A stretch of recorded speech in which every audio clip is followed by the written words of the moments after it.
ঘৰৰ পৰা আহি বাৰী চুকত আছোঁ। চুকত থকা কাৰণটো এইটোৱে মানে আমিতো স্কুল এফালে যাওঁ, ইয়াত পানী হ'ল, পানী হোৱাৰ কাৰণে পাপাই তেনেকৈ মানে দলং দি দিছে।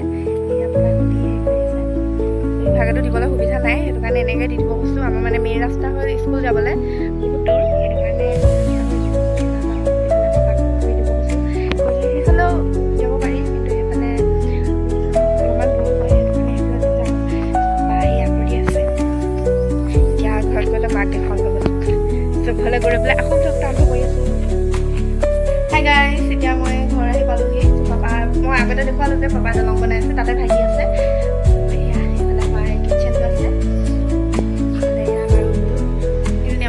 মা ফোনত পুৰা বিজি হৈ আছে, বৰমাহঁতে ফোন মাৰি আছে, কথা পাতি আছে।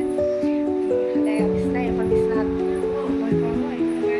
সেয়াই আৰু কি দেখুৱাম। আজিৰ কাৰণে ইমানে আছে। যদি ভাল লাগিলে লাইক, শ্বেয়াৰ, কমেণ্ট, ছাবস্ক্ৰাইব এটা কৰি থৈ যাব। আৰু আকৌ নেক্সট ভিডিঅ'ত লগ পাই আছোঁ। বাই।